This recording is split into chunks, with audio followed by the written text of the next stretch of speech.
And welcome back to Worlds 2020, and we are here with the final game of day one of the play-ins groups. The Mad Lions versus Team Liquid. What a game it's going to be, and I'm excited, man! I love this one. This one, you know, EUNA, it's going to be a whole lot of fun, and especially like Broxah for him, this is his first time playing against LEC competition since he left the league at the end of last year. But to make it even better, he's never played against this team before. He's never seen them. The Mad Lions, who are they? They used to be Splice, now they return as the Mad Lions, and the only player he will recognize is Humanoid from that roster last year. Yeah, of course, Humanoid had a great Worlds in 2019, getting to the quarterfinals with Splice. They were knocked out by SKT 3-1, but a lot of people were wondering last year whether Humanoid could show up. And now, over the last few months, we've really seen Humanoid becoming the leader for this team. The guy that they always look to through playoffs. He was the guy they were looking to as well. And he needs to be the veteran surrounded by rookies in this game, because although Mad have already played played earlier today, this is the real test for them. Yeah, they were able to take down INTZ, and it was a little bit shaky from time to time. I think there was a lot of,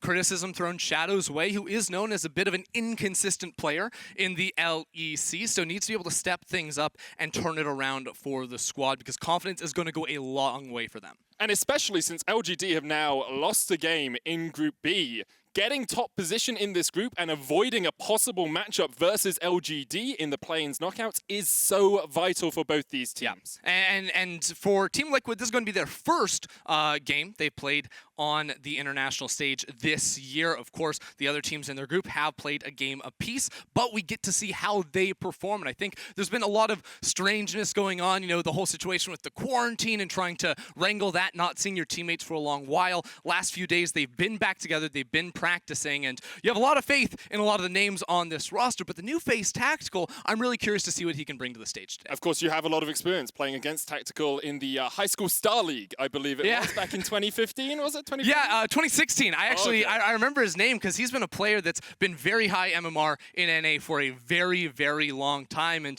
just recently reached the age where he could actually, start and, find teams in Challenge. I think he played for TSM last year, and now on Team Liquid, stepping into the shoes of Doublelift, he's had some really solid performances and has definitely served his team very, very well. And I think when you talk about Team Liquid, especially in 2020, you do have to talk about what happened with Doublelift. Spring Split was not good for this roster. They ended up 9th position in Spring season. Doublelift then left the roster, went back to TSM. Tactical was brought in for a few of those games in Spring, and now they've managed to really transform their hopes around. They had the best performance they have ever had in a regular season, going 15-3, and this is a team that's won 4 titles. It just didn't come together for them when it gets to playoffs. And that's where we're sort of left now, because we had 2 teams with Team Liquid and Mad Lions who both performed very, very well in the regular season.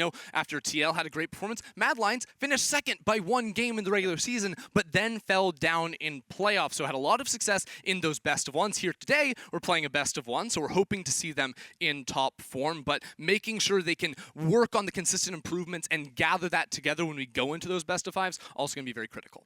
And I wonder how much having a game in hand for Mad Lions will be just a benefit for them. Getting more time on the stage, of course, looks beautiful. I was blown away by it when we did the opening ceremony, I'll be honest. But as we get on into picks and bans with Team Liquid on the blue side and Mad Lions on the red side, the expectation is we'll see that Lilia get removed by Mad. Yeah, for all you fans of the LCS, you'll know this is the first time we get to see Jat couching on stage. Oh, he's on stage! He's on stage! Finally, we get to see him awesome. up there. It's like we've got him here on the broadcast with us. It's almost just as good.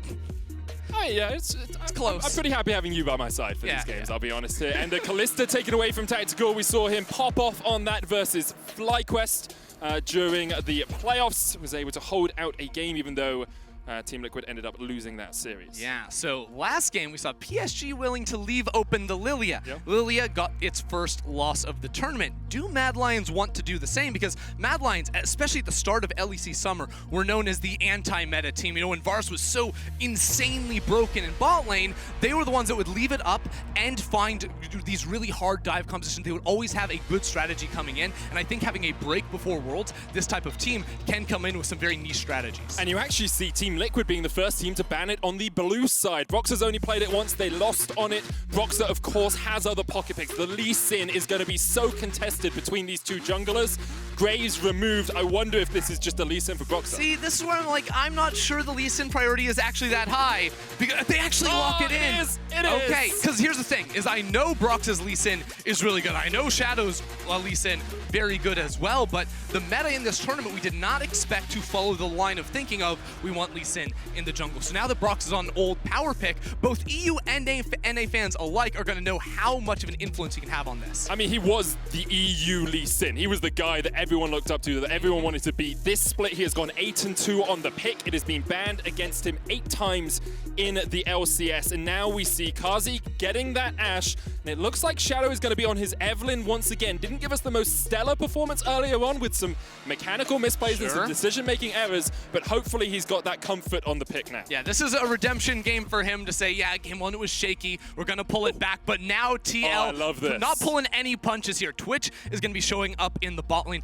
and CoreJJ, the huge playmaker for Team Liquid, is going to have that Rakan. I love seeing more of this pick splashing up the meta here at Worlds. Especially alongside a Twitch, because Twitch goes invis, gets towards the enemy backline, and you jump on him, and as a Rakan, you have this express highway. You are zooming along onto the enemy backline, and it's so easy for you to catch people out.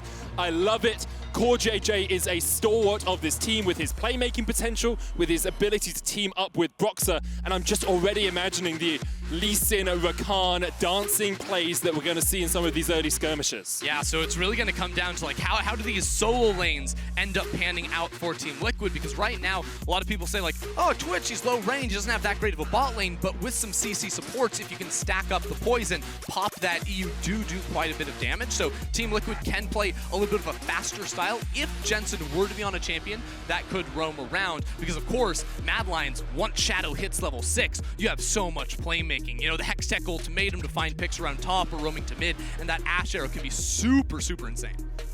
And now we get on into the second part of picks and bans. Shen removed by the Mad Lions. That was one of Impact's power picks throughout the regular season. Set taken away by Team Liquid. Wouldn't be surprised if we see Twisted Fate removed here by Mad, unless they want to pick it, because Jensen has been so good at roaming around the map on that TF. Of course, you could get rid of the Mordekaiser as well, which is one of Impact's signature picks. Yeah, he definitely loves that one for himself. So I think that Mad Lions are a really interesting team, because a lot of times you would say, okay, coming out of here, they already picked their top laner. Obviously, you pick support and hold counter pick for that mid lane, especially because you do see Rakan. But Mad Lions are a team, you know, that really invented at least the Sen of Wukong in Europe. They're the first ones to bring that out. So I'm curious if Kaiser has something else up his sleeve. Are you telling me this could be a Camille support, Ender? No, I'm not telling you it could be a Camille support. No, okay. no. I definitely believe it will be Camille top lane. I was more saying that, like, they actually like to save their last pick for support in a lot of cases. In this game, I think when you already see the Rakan, it's less necessary, but something to keep in mind going further in this tournament. You can see Team Liquid believe that Nautilus would have been a good counter. Is very strong into the Rakan, very good at locking him up, and now we'll see where Mad Lions decide to go. Could go towards the mid lane, as you say.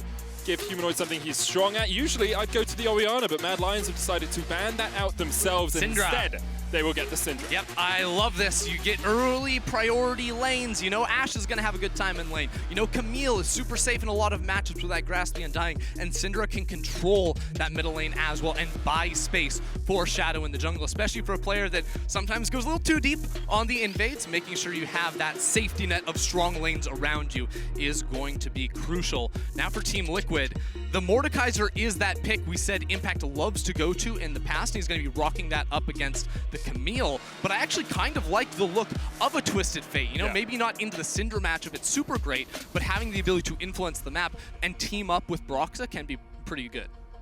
If this Echo gets locked in, that is, I mean, everyone has seen the Echo versus Syndra Jensen play. And that would have been a very brave thing to do for your first game at Worlds 2020, but instead, Twisted Fate will be in there, gives you that more roam potential. And I will say, when Mordekaiser gets locked in for Team Liquid, they do not play top. Impact is left by himself, he farms up, so the expectation is Team Liquid will be looking towards the bottom side of the map with that first TFO. Yeah, definitely give some faith over there for Tactical to pop off and carry. What's it gonna be, Mad Lions? It's gonna be the Leona. This is a champion Kaiser does love and offers that long-range initiation. Right now, Mad Lions have so many really strong pick tools, and combined with the stealth of this Evelynn, can jump on you, really surprise you. So I think Mad Lions' composition is very well-rounded here when it comes to looking for picks and really exploding post-level 6 in the mid game. Team Liquid will be looking for those early roams coming out from Jensen. Get tactical ahead. If you can keep him safe, if you can keep him invisible, it makes it so much easier when it comes towards these skirmishes. Yeah, for Team Liquid, I want to see CoreJJ moving early towards the mid lane. You have that CC setup of the Twisted Fate. Twisted Fate plus Lee Sin, level 2 and onwards, you can always look to gank mid lane and make plays on the lane. Set them up for success before the Evelynn, stealth warfare is going to come online for Mad. CoreJJ spends so much of his time outside of lane. In fact, he spends less than 50% of the early game next to tactical. Like, he is out of there. On Bard, it's like 36% of the early game he spends next to tactical. So the expectation is CoreJJ will be teaming up with Broxah, will be roaming around the map, and will be trying to unlock Jensen. Yeah, and as we prepare ourselves for this game, I do want to put these two teams in perspective for you, because they both followed similar ways to get here, performing in the regular season, falling off in playoffs. But on one hand, you have Mad Lions with 4 rookies, whose most tenured player has played for exactly 2 years in Humanoid, and Team Liquid on the other. They've got 2 world champions, a world finalist, a world semi-finalist, and then that very young tactical. So coming in to the playing stage, it's about being able to pick up early, because there's another element in this really strange year that is 2020, is that these Mad Lions rookies have played 14 stage games in their career. Orome played 15 because he had 1 in 2019. But Tactical, he's only played 3. So even with no fans, even with quarantine and all this going on, having the world spotlight on you is a completely different experience and something they need to step into quickly here in the play-ins. It is such a dramatic change for these teams. As you say, Team Liquid have so much experience. Broxah's attended Worlds every year since he started playing. He's never done worse than quarterfinals. Impact's won it. CoreJJ's won it. Jensen made semifinals in 2018. Tactical, though, first time on an international stage. First time on the world stage. First time representing his region, North America. And I've heard a lot of people talking about NA and the LCS and saying, after Cloud9 fell off, I think a lot of people thought that the LCS just weakened as a region. You didn't have this stellar team. It was kind of the same in the LEC, actually, because when G2 fell off and Fnatic fell off, we were like, our region doesn't seem as strong, and this is the opportunity for Team Liquid to prove that NA can still fight with some of the best at Worlds. Especially for Team Liquid, who have come in to the World Championship as NA's first seed so many times in recent years, but never performed to the level I think you would expect of them. Other teams around them outperforming, getting into difficult groups for this squad, now fighting through the play-ins. They have some extra time to get their feet under them before they go into that group stage. And for Mad Lions, it's more of just a proving ground. You won your first game, it was sloppy, it was messy, INTZ put up a good fight. Team Liquid are going to put up an even stronger one, we expect. And with things like the Mordekaiser to isolate you in team fights, with the Twitch there as well, who can look for these flanks, Mad Lions cannot go hell for that leather. They cannot go all in because that Twitch can just shut them down. And they're looking at the Broxah Lee Sin. Oh, they haven't had the experience of playing it. Humanoid's in comms like, guys, look, he likes to gank, he likes to jump on you early game, and he will be the target, I do feel, for Broxah's pick. Broxah running the Conqueror on the Lee Sin here. Unsealed Spellbook for Jensen in the mid lane. And Lethal Tempo on Tactical. Now, there has been some debate on Twitch builds. I want to touch on it quickly. We did see a rise in Manamune with the Spray and Pray. Like, you can get so much extra damage from it. However, looking at scrim results and looking at solo queue records, I think Infinity Edge seems to be more prioritized by AD carries right now. So both builds can be done, but people seem to be prioritizing the Infinity Edge over the Manamune. Yeah, and the big thing for Twitch, too, is with the changes to the ultimate, the pass-through damage, going to be very, very strong. Unfortunately for Twitch in this game, I don't feel like it's a true front-to-back team fight, so maybe it'll be harder to get that pass-through damage because, I mean, let's face it, a Camille and Evelynn are jumping at you from both sides. They're trying to make sure those angles go real wide on this Twitch. Of course, with the Lethal Tempo, will synergize very, very nicely with that ulti, but he's aware he could be targeted because he's got the cleanse. Same thing for Humanoid in mid. We already mentioned how gold card from level 2 onwards is going to be really tough when a Lee Sin can jump on you right out of those river brush. You can see Shadow starting at his Razor Beaks by himself. Broxah's going to start on the top side of the map as well, doing the blue buff into Gromp, it appears, on this Lee Sin. Opens him up just that little bit to look for a gank, but Both junglers are pathing it down towards the bottom lane. And historically, this has been how Team Liquid have played when Impact is on the tank Mordekaiser build, and also how Mad Lions have played when Orome is in the game. He is a weak side jungler the majority of the time. Yeah, you know, Mad Lions spent a lot of the summer saying, hey, Orome can carry, and he did have some standout performances. I don't want to get you wrong on that, but the focal point of the team is usually going to be around the bot side and the mid lane. I do think because of this presence of mind that Tactical will be looking towards the Manamune a little bit more instead of the Infinity Edge. Tactical a little bit short on that ward.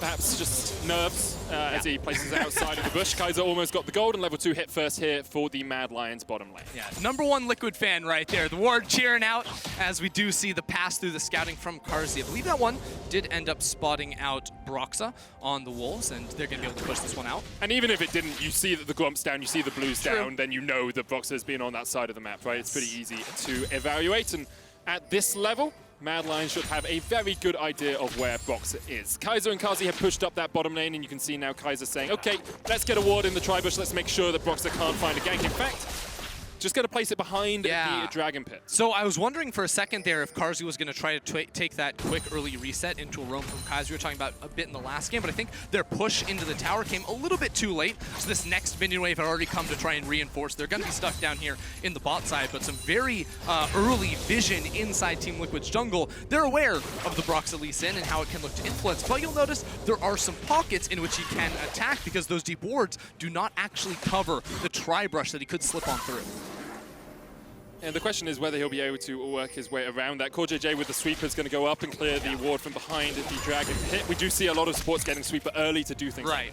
And even though we say like, oh, there's pockets of vision he can play in, everyone in the game knows where Lee Sin is. Everyone knows he's on that crowd camp. You see just the coordination in Mad Lions, this very strong early game plan in terms of finding good wards. And this is the dynamic we spoke a little bit about in draft, where Mad Lions drafted a lot of very strong early lanes, which has translated into early game vision, which has then had the adverse effect on Broxah, where in his first clear, he couldn't find a gank. He has red smite. Here we go, bot lane. Gage goes in the bottom lane. Carzzy knocked up here. Heal coming out. Tactical forced away. Only has the cleanse left. Exhaust used. Tactical's going to try and flash, but Kaiser's still on the chase.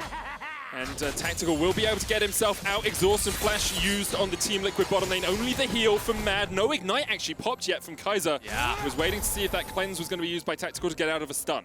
It's a really good play down there in the 2 versus 2. Tactical getting caught out, and something you have to be concerned about on that Twitch early levels against Leona. Her Zenith Blade is going to match your range a lot of the time. So when you go up for CS, you always have to be looking out for that ability, and CoreJJ wasn't able to help him out too much. That's going to result in quite a bit of CS losses. Mad Lions are looking to freeze the lane. There's 6 minions still here for Team Liquid, and that means they're just going to lose a lot, even more off of that.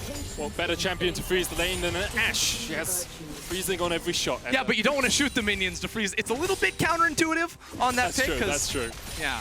Hitting the minions doesn't actually freeze them. Let's be honest, the lore behind a lot of League of Legends champions doesn't make a lot of sense when you apply it to the actual game. Jensen here in the mid lane is behind in CS as well. 43 to 34. In the bottom lane, Carzzy has that advantage. Almost 20 CS up right now. Here comes Broxah, trying to find a gank. Tactical is invisible, and the wave is pushing in, but it's a little too early. Here goes Kaiser. Kaiser's going to go in. There's the knock-up. Tactical stunned up. Now the question is, do Mad force a little bit too far because Broxah's going in. Kaiser still has the flash. He's going to land the stun. Here comes Shadow from the top side. Broxah has his own flash to try and get away. The Ranger's focus is going to slow him up, and he's going to use the jump to CoreJJ to escape. I really like that gank coming through from Liquid. Broxah sliding in there. It was countered nicely from Shadow, and nothing will be lost in that play. But Broxah and Tactical working very well together. Say, hey, bait it out a bit. We know you don't have flash. Let me slide into lane and look for that fight. Doesn't net a kill, though. Shadow in the right place at the right time to try and turn it around, but no more summoners burnt than were previously. However, I do want to bring an eye to the gold differential here, Ender, because Mad Lions, through these pushing lanes, have accrued about 600 gold in their back pocket that Team Liquid are struggling to find. This will happen in every Evelynn game that is a good draft, because with Evelynn, you want strong lanes. We said it a million times, so every lane going to be winning out in CS, and with Broxah being called to cover down bot side, Shadow, first to level 6, clearing those AoE camps very nicely, and has access to that invisibility. You can see Kaiser, too, out of bot lane, pathing around this Evelynn, whereas CoreJJ is going back to lane. So Jensen needs to look out because this is a prime time to make a play around that area. It's actually a really strong timer as well from Mad Lions because this blue buff is coming up. They know, of course, the first clear is done at the same time pretty much every game, so Shadow can come across.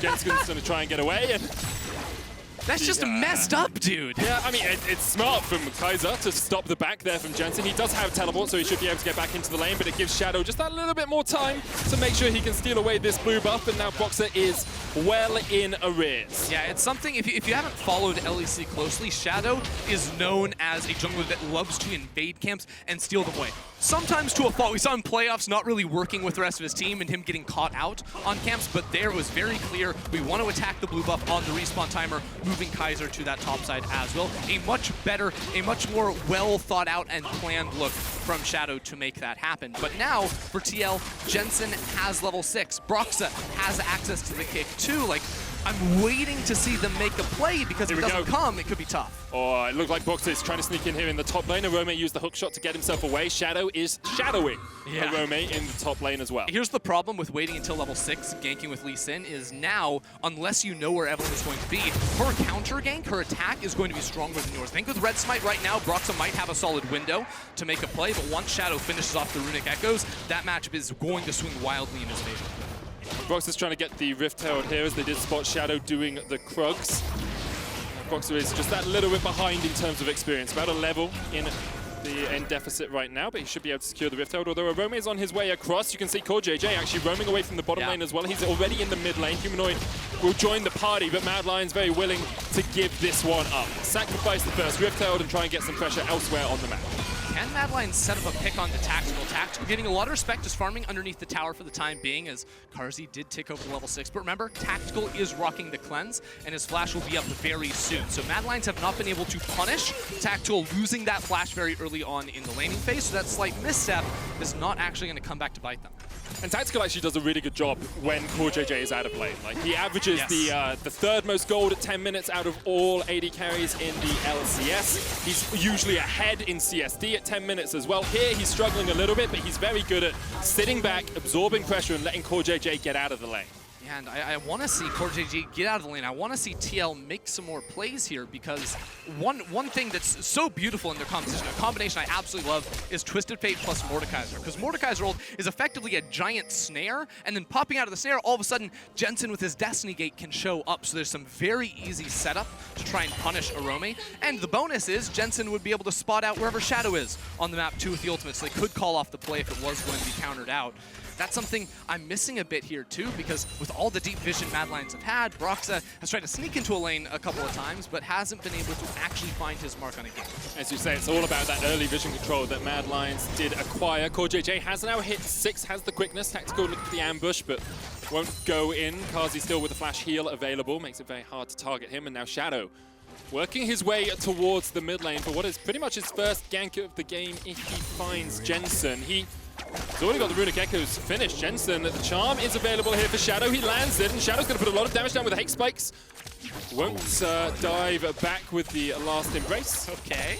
But Jensen's just getting bullied. First it was Kaiser running mid lane, stopping the recall, then Shadow's like, I'm going to chunk you for 50%. Here we go. Zen is played used here in the bottom lane. The Battle Dart's going to come out. There's the quickness as well, and the spray. Jensen on the way. Huge amount of damage. Jensen's on his way with the Destiny. The Solar Flare coming down. CoreJJ's going to be the first to fall, but Carzzy and Kaiser are short to follow after. The first Destiny finds its mark, and Team Liquid take 2. Way too much for Mad Lions down in the bottom lane. They go all in, but Shadow just showed himself in mid lane. Jensen's calling that. He pops the ult. He says, this Evelynn not coming down, but we find that kill very, very well, and Tactical survives, which is huge because he's not going to be denied any CS either.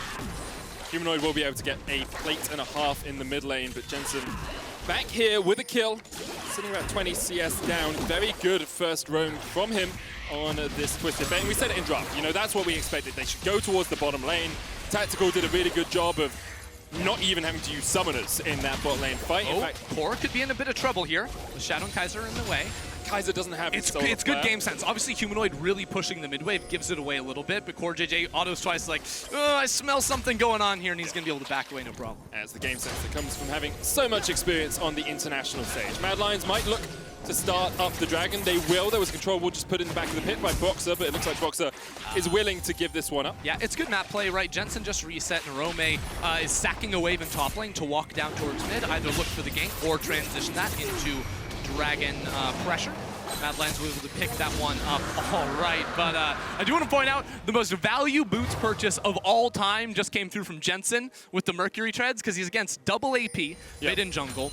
And so much CC, the charm, the stun from Humanoid, the bot lane, like, it doesn't get much better than Merc Treads for him in this game. It's so powerful. CoreJJ's got some of his own. It looks like he's going towards Zeke's next, which is just so strong. With the Twitch, right? You get all of that empowered damage from the Frostbite. The other thing, too, is like impact and precision, Broxah and precision. We're probably seeing some legend tenacity, which is going to be very high value. Now look at this, Broxah sneaking into bot side, and he has the Herald. Just going to chuck the Herald down. Zenflake coming on to CoreJJ here. Tactical opening up with the Blade of the Ruin King. Carzzy's going to try and put some damage down. The arrow's already been used. CoreJJ stunned up. Solarfly. Tactical flashing forward. And Tactical finds his man. His first game on the international stage, and he dives in for the kill. Yeah, Tactical going deep for that one. Love that play coming through. Herald drops as well, and Shadow stuck down here, trying to clear away the wave, and I think with the extra resistances he may be able to. Broxah lands the Q. It's just going to force Shadow away for the moment. Kaiser's back here with half HP. Wait, Impact has teleport. I mean, Impact just ulted top lane. He's fighting Orome. Orome still has the Hextech ultimatum. Broxah. What's happening top lane? Top lane, Impact just wins. Okay. And you saw it on the minimap. Impact wins the 1v1, and now in the bottom lane, the kick back on Kaiser. He's ignited. Ticking, so he's burning away, ticking away. Broxah taken out by Kaiser as well. We're jumping all over the map as the action starts to explode. Yeah, things getting a little crazy here. Impact took the 1v1. I don't know if like Orome was trying to TP down. His TP's on cooldown, so I don't think that was it necessarily. But then Broxah pulling the trigger, getting a little of that Lee Sin going in there. Mind telling me yes. Or my body's telling me yes, mind's telling me no. And no was the answer. No was the answer. Don't do it. Broxah, of course, has a lot of experience on this Lee Sin. We'll have another look at the top lane because Impact is just an incredibly strong Mordekaiser player. Impact just gets a good E right there. When does he pop the ulti? Oh, that's beautiful. Yeah, I do like that a lot. So as soon as Orome commits the CC ability, the damage ability right there, and the E pop the R because you know he's trying to run away, and then he's just sort of stuck down here, follows the flash and gets him. And Broxah just diving a little bit too deep here. Gets the kick. You can see the poison burning away, but Broxah, the tower aggro juggling means he takes more damage. Yeah, and the longer it's shooting you, the more damage it's going to be dealing on that tower, really ramping up. Looks like Broxah finally cleared the control ward. Shadow placed last time he invaded that blue buff, so good value on that one. But things need to calm down a bit for both teams, because whereas Mad Lions had a good gold lead coming out of a lot of the laning phase, after those repeat fights in top lane and bot lane, TL have now managed to even it up. And a lot of that gold is sitting on Tactical. 2-0-1 on the Twitch. Blade of the Ruin can complete. He's got a bounty on his head. And Mad Lions will be looking to get that as soon as they can. This is not an easy game for Tactical to play. No. You have a lot of kills on the Twitch, and Twitch can run over games, don't get me wrong, but he will have to play perfectly against all the dive tools and CC options Mad Lions are going to be throwing away, because he also doesn't have the greatest feel. You know, Broxah can try to kick people away. They do have some tools, but it's not that support that wants to stick with you either in that Rakan who's going to be looking to catch people out. And there's also a lot of champions that, even if you have good disengage, their engage is not telegraphed at all. Like Shadow, once again, just trying to find a pick here onto Broxah, forces him to jump away, forces him to use the control ward, and like Humanoid could just pop the scat of the week as well as Mad Four Lions in bot lane. Here's the quickness, dives onto Carzzy as Carzzy takes a lot of damage to the heal coming out, but there's Destiny, and Carzzy will fall. He tries to put the damage back. Tactical, gonna go down, and now it's 3v2 in favor of Mad Lions. The stun, the scatter, double for Humanoid. TP behind them as Mordekaiser is gonna try and join this fight. Kaiser is knocked up. CoreJJ and Broxah are now here trying to help Team Liquid get something back out of this, but Mad Lions are retreating through the jungle, and they manage to escape. Double knockback from Humanoid. He found a good couple of scatter of the weeks in that fight, and Mad Lions walk away with 2 kills. Yeah, that was a crazy fight there, because once again, Mad Lions bot lane is just throwing themselves at Team Liquid, saying, fight us, stay here.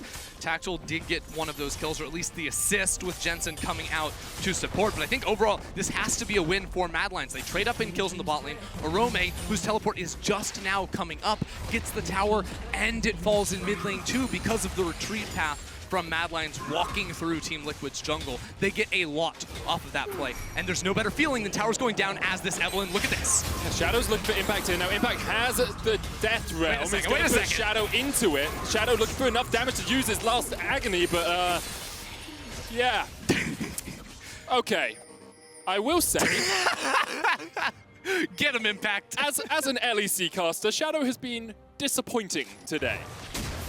little bit on that Evelynn, going for some fights he definitely should not have. Let's look at this fight one more time, because I think Core sets it up very nicely. Carzzy, of course, gets punished big time right there, getting jumped on, but they are still outnumbered at the end of the day after all the CC goes down on to Carzzy in that one, and Shadow will try to even things up, and because of that, he's still dead. That means Rift Herald now for Team Liquid, and they can try to reclaim some of the gold they lost in the towers. Just gives Team Liquid so many more options on the map. Rift Herald will go down. Broxah's going to secure that. Meanwhile, Mad Lions actually look to be trying to take the Cloud Drake for themselves. It'll be their second of the game. Yeah, good pickup for them for sure, but this game is about to get really interesting. As soon as like Mad Lions mid lane outer tower goes down, like they want to protect that at all costs, because for both teams who have really insane pick, they offer stealth tools as well. When these towers fall, Evelynn becomes so much more powerful. Twitch, the same. TF2 as Orome comes mid. He dives in. The quickness from CoreJJ should be able to chase him down. There's the knockup, and Orome just dives into his death. Team Liquid happy to gobble up that kill.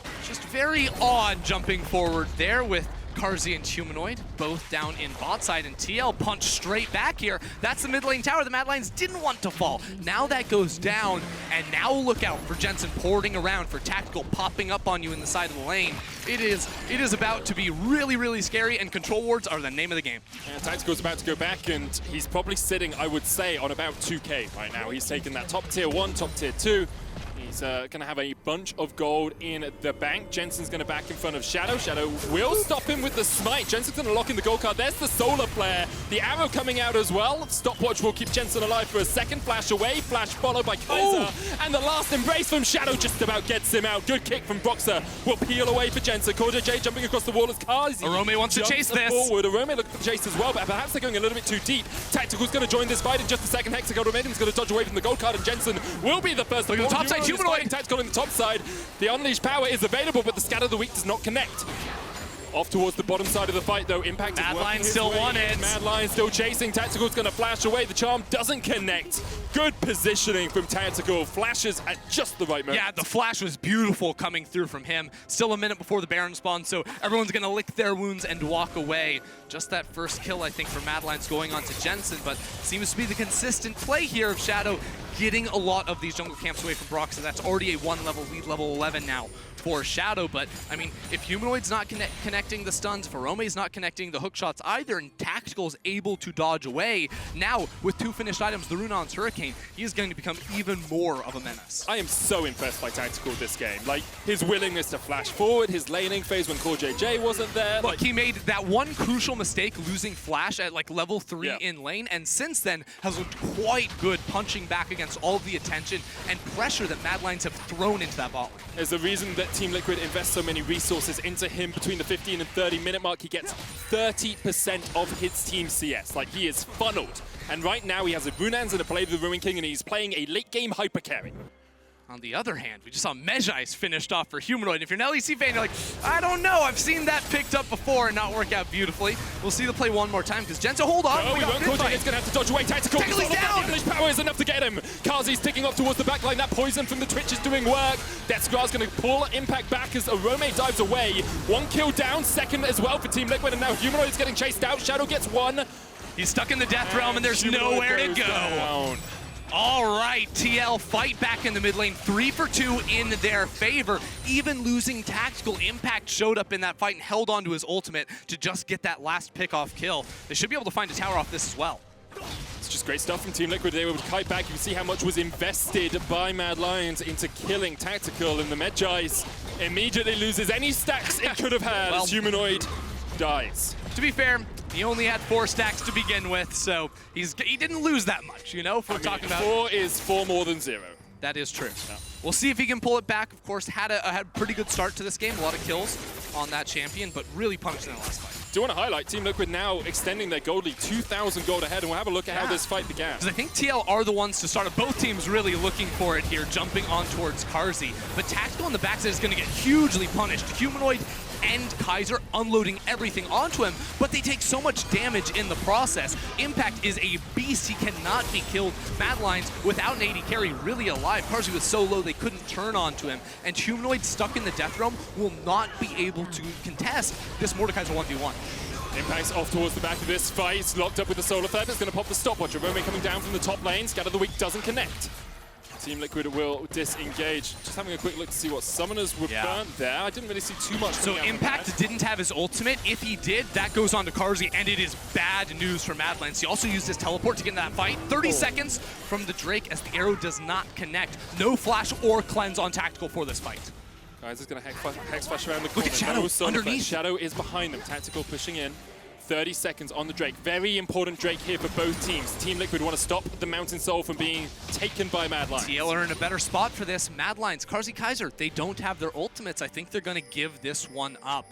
They don't want to contest. They got the first 2 Drakes of the game, so it's okay if they do let some slide to TL now, but they are down in gold for the time being, and Team Liquid, for the last few minutes, have really taken over the map. As soon as that outer tower went down, like I said, all of a sudden, Mad Lions stepping a little bit too far forward, and TL, with the engage tools they have, be able to pop on you from nowhere. Wow, they've been able to find their mark. The issue Mad Lions are having is, yes, you can dive in to kill Tactical, but if he gets 3 or 4 shots off with the spray and pray with the Runans, you're just done. Like, you're 30% HP, and then Broxah dives in, Jensen dives in, and you get demolished in a team fight. And it's funny, too, because we've talked about a lot in this game. We're like, look, Mad Lions have all these tools to dive Tactical. Can he stay alive? Well, Impact is just solo diving the enemy backline and getting it done here. Here's the arrow. Arrow comes out. Death Realm used. It's a 1v1. Towards the top side of it, and now Impact perhaps overstepping. He doesn't know that the rest of Mad Lions are surrounding him. Humanoid looking for the stun. Impact does a huge amount of work, but he will fall in just a second as Orome chases him down. Impact actually gets to the blast. No. Okay, Unleash Power. Unleash Power was invested there by Humanoid. He wasn't letting Impact get away. Look at this Tactical in mid lane. He doesn't know Shadow's here. Now he does, he does. He knows Shadow's just around the corner. CoreJJ dumping in. Last caress used by Shadow to get away. Could have allowed his Banshees to proc, instead deciding the ultimate was worth it. Yeah, Shadow's not taking any chances in this one. I think that was a good move from Mad Lions to be able to punish Impact on the side lane, because I was going to say, the game for Impact started off with that straight-up solo kill in top lane, dunking on Orome, and has been able to transition that into more fights. So he doesn't have the TP for a little while, so I'm not sure if he's going to be able to replicate that in the coming minutes. But he's a force to be reckoned with, because when all these Mad Lions teams are like diving around and very split up in the game, Mordekaiser rolls into your backline and is like, what's up, guys? You can't beat me 1v1. He's just a demolition crew by himself right now. Rylai's, Leandri's complete. Let's talk a little bit about next steps, though, Ender, because we kind of got through the early game, we've got through the laning phase, through most of the mid game now, and it's really about these major objectives. We've got a Mountain Drake in 3 minutes, but there's also a Baron on the cards. Yeah, well, I love Shadows pretending to be a ward here. I actually like deep vision in mid lane, not even necessarily in the enemy jungle, but you see there's a very deep ward placed by Team Liquid all the way behind the Mad Lions, and these are the types of wards that help you set up and make intelligent decisions, because there's not a lot of deep vision inside the enemy jungle. So we've seen a couple fights now where 5 people are on both teams are in mid lane, and they think they're picking one person, but then the whole squad rolls up behind them. So actually being able to have the vision, those wards like TL placed in mid lane, set them up very nicely to pick smarter fights, because we've seen a couple times in this game from both sides picking fights where they don't actually have the numbers advantage. Especially with invisible champions as well, right? Yeah, it's so hard. You think Twitch isn't there, then he's there. You think Evelynn's not there, then she's there. And it's just all of these variables you have to work your way around. And both these teams now getting towards, those 2-3 item points. Actually looks like Tactical is just away from his Infinity Edge. He's got the BF sword, he's got the pickaxe, and now he's going to look to finish up that Infinity Edge. And that will make him so much more powerful on this Twitch. He's the champion that is going to continue really ramping up for Team Liquid as the game goes. Similar can be said for Humanoid on the other side, who's going to finish off his Rabadons on his next reset. But you can see the pockets that these two teams want to play in, because right now Team Liquid have been so focused on owning control wards in the top river. Where your control wards are placed tells me where these teams want to fight, especially because of the stealth champions in this game. So TL set up around Baron. They're always going to cheat towards the left side of the map, but that may have to change once this Mountain Drake comes up. It doesn't feel like either team wants to risk it all over a Baron or the setup around that, because they're more built around picks, but around a Drake, TL would love to have that one. There we are, Humanoid, just enough gold to finish the Rabadon's death cap. Jensen has gone for the rapid fire cannon Twisted Fate build. I always like this, gives you so much pick potential with your wild cards, with your picker card, sorry. And it just means it's so much easier for him to lock someone up. Carzzy has been the key target. No cleanse on that Ashe. If you catch him, he is done for in just a couple of shots of the spray and pray. And now Orome in the bottom lane, Jensen in the top. Both teams trying to get these side lanes in a good position before this Mountain Drake spawns. Yeah, Team Liquid doing a very good job of escorting Tactical around. You can see CoreJJ sort of walking into the river saying, come and fight me, Shadow, you're not going to try to assassinate me. Impact also there to help clear away those minions and be a body to protect against Shadow, but Shadow getting very, very deep now, taking the chance, risking that there aren't control wards in the jungle to spot him out. He knows the placement of that one around the red buff, but he's trying to find a really deep angle, but he can't come around that wall to his left because the mid lane tower, that'll spot him. Oh, he's going for it though. He's going for it. Impact dives in. Death Realm used on Orome. Shadow's in the right position here. Does have the flash if he wants to dive forward. Mad Lions continuing just to push Team Liquid back. Impact arrow comes out. CoreJJ stunned through the quickness. Zenith Blade going out as Carzzy flashes away from the quickness on the back line. Shadow diving in. They're trying to get Impact. They're trying to get CoreJJ. They've got one. Impact able to flash away. Tactical opening up with the spray and pray. And look at what the Rat can do. 2 quick kills to Team Liquid. And Mad Lions have to walk away. Jensen still looking for it. Destiny in over on the side. He has the Ghost to try and chase them down. Mad Lions, they're in trouble. Gold card locked onto Kaiser. The wildcards come out and Broxah takes the kill.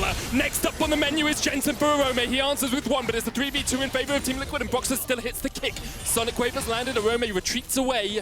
So does Kaiser, but Tactical's on the chase. Tactical's on the hunt. Kaiser get through the gate. He will be able to escape, but this is certainly going to be the dragon for TL after a huge team fight. Mad Lions really tried to force it around that mid lane, and we saw Shadow throwing himself into the fight. Tactical was peeled for, stayed alive, and then Shadow on the exit was just right in the face of Impact. Impact slams him down into the ground, and then Jensen, the rest of the crew, able to chase down for a couple extra kills. And it feels like Team Liquid have really taken control of this game now. 2,000 gold ahead. Their late game AD carry well and truly online. You can see Mad Lions, they're like, oh, we can get Impact a little bit, but it doesn't really work. Yeah, so I think it's a good look at the start, but Orome, of course, gets ulted, so he has to flash away. That really slows down the momentum of this play. But now, once we're pressing forward, Impact, again, buying so much time. But what can Shadow do on the bottom side? CoreJJ is zoning 3 people by himself back there. Shadow can't do anything. They're too close to the tower. He's stuck up there while Tactical kills Humanoid. Impact gets the kill on Shadow on the top end of the fight. And it's this game of inches. You see Tactical there, 150 HP. If the stopwatch by Impact isn't used at the right time, he's dead to the unleashed power. It's so close in some of these moments, and right now, Team Liquid are finding their moments a little bit better. CoreJJ diving in. Carzzy's going to try and put some damage down. Tactical opens up once again with spray and pray. Solar Flare used. Impact has the flank, and Humanoid's going to try and dive forward. If got the exhaust, Tactical has a stopwatch of his own. There's nothing you can do. Team Liquid ready for every opportunity that Mad Lions try and take. They get 4 kills, and they turn their eyes to Baron. Mad Lions looking desperate, and TL are just better in the team fights. Tactical refuses to die, and Impact, time and time again, is just destroying Mad Lions on the back end of the fight. And this will be Baron for Team Liquid. Have to look at Tactical. 4-2-10 on this Twitch. The stopwatch, a work of genius there. As you can see, Humanoid invests the cleanse, invests the flash, invests everything in trying to get on towards the Twitch, and he just can't do enough. Because, I mean, Humanoid, with the rest of his team struggling, has been trying to do everything, and he has no time for it. Jensen goes in, but of course, with the Banshee Veil, Jensen will not be able to find that gold card. But, I mean, Humanoid, he went for the Mejai's. That hasn't panned out. The fight before the one we just saw, Impact used the Zhonya's Hourglass. This fight, it's the stopwatch on Twitch. He just can't do anything when those cooldowns are up and ready to go. And we missed the start of this fight, so I'm really curious what happened. It's, of course, the arrow that doesn't connect onto Tactical. And then, once again, Mad Lions get so desperate. They try to cut him off in the pass, but Impact is teleporting into the backline once more. It's a double knock-up CC there from CoreJJ, and look at Impact just raining hell on the backlines of Mad. They're just completely scattered. We said it in draft. Don't give Broxah his Lee Sin. Don't give Impact Mordekaiser or Shen. What's happened? They got the Lee Sin, they got the Mord, and now they are just demolishing Mad Lions in some of these late game team fights. It's a 5,000 gold lead, and Team Liquid are sending a statement that LCS is here to play. Yeah, and it's crazy too, because everyone's saying, don't play Lee Sin, you don't play these early game junglers, stick to the scaling junglers, skip to the farming junglers. That's what Shadow went for, and Broxah, even though he wasn't able to find a huge impact early on in the game, something he always was able to do in the past was find really good kicks in the team fights later on, and he's showing up to help protect Tactical in these ones here.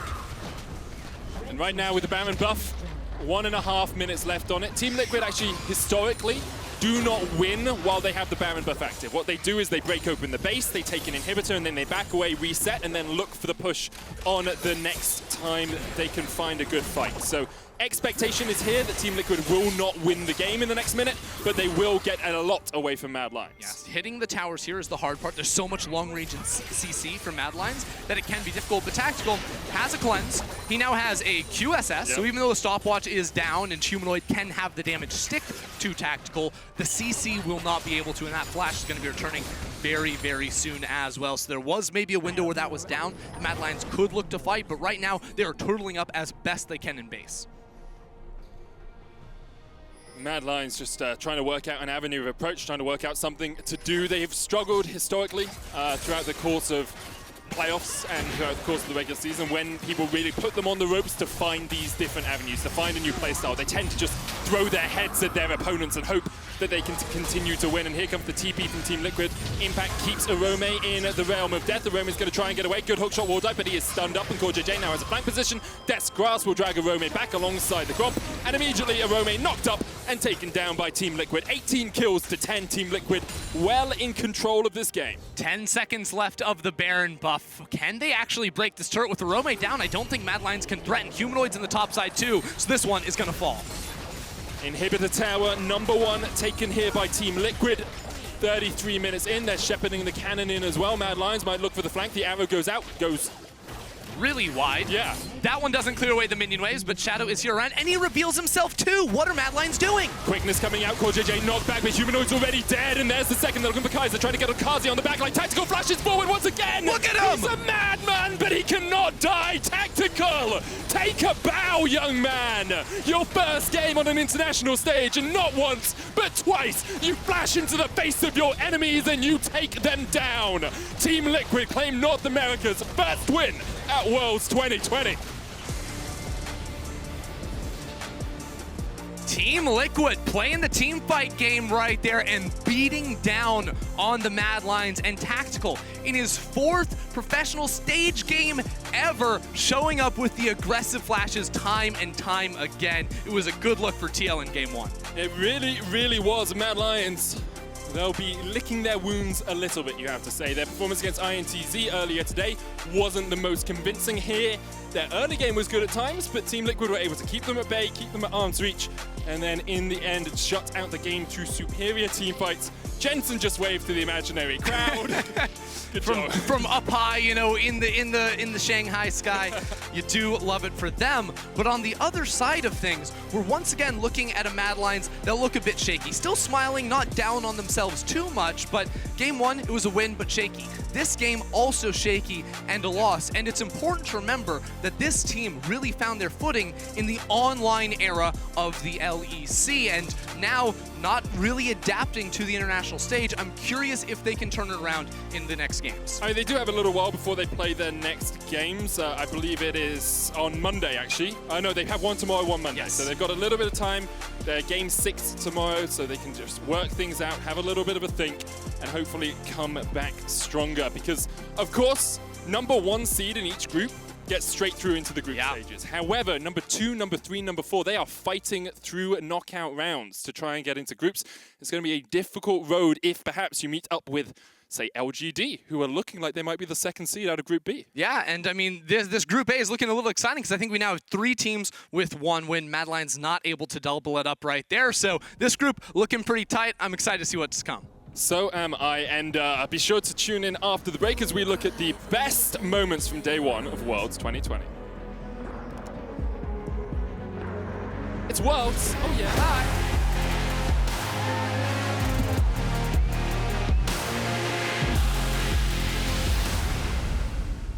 Hey Mercedes, legends run wild, each one unique, with astonishing power, unstoppable, master warriors, ready to compete, seeking glory. We live it, we breathe it, we have each other's back. Together, we become legends, icons of a new generation.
Welcome back to Worlds 2020. We just saw Team Liquid take down Mad Lions, and we are joined by Letigris for a closer look at the action.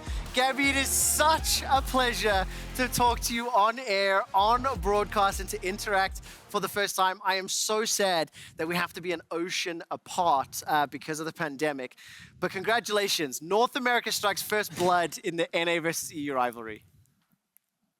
You know, I'm just going to leave a moment right here. That was for all the people tuning in for the first time from NA that needed a moment to bask in that glory. It's for you. But all jokes aside, I'm very happy to be joining you on the broadcast. You say we're an ocean away, but with the technology of today, we're so happy that we still get to bring you some insight over here from Los Angeles. Letigris, talk to me about what it meant to you. I know you'll be hosting Worlds Cooldown in just a few minutes, and I know we have a Discord server that is full of banter at the moment, but how are things on the LCS side and watching TL pick up their first win?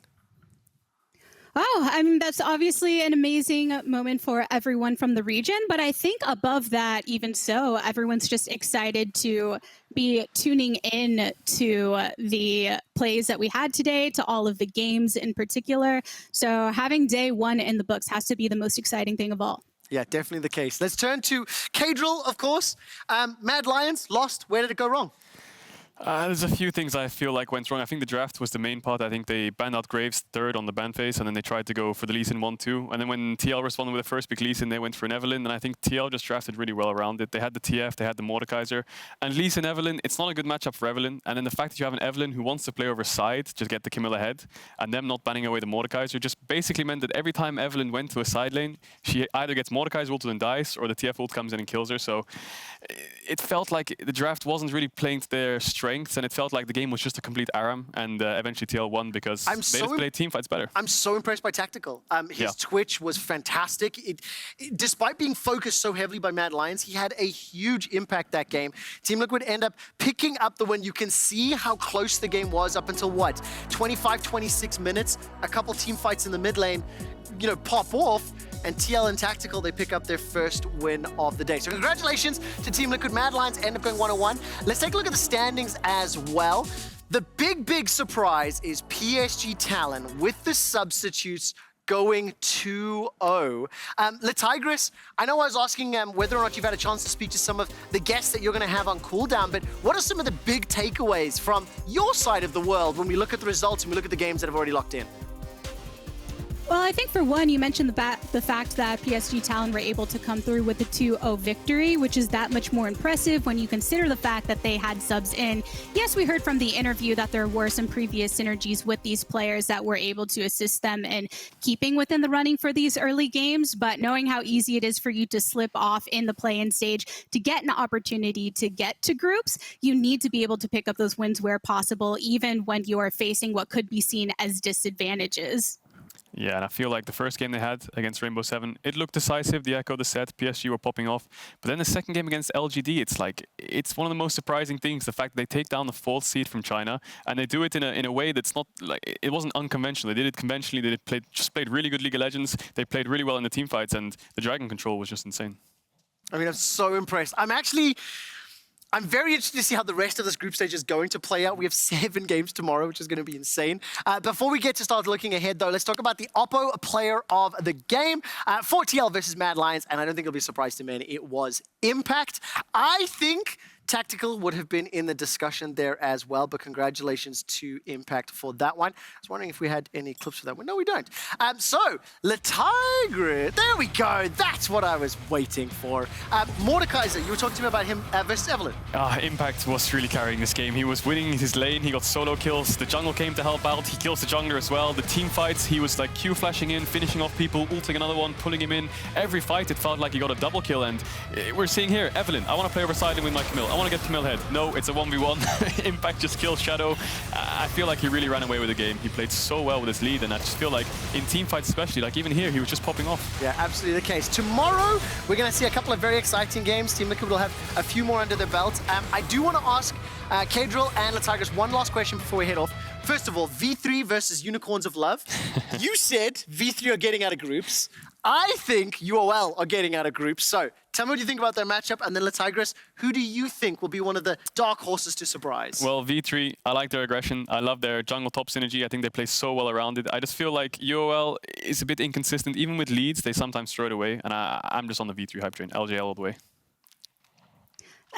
But that being said, U of L, they haven't suffered a lot of losses throughout the year. So if they're unfamiliar with that kind of territory, I'm sure they don't want to step into it. And as you mentioned earlier, Quick Shot, the fact that EU audiences of old have something to look forward to just behind the banner and that logo that can look so familiar. There's a different energy that comes with it that lends themselves to being the dark horse. See, this is where I know you're a professional at Tigris because you picked the same team that I did.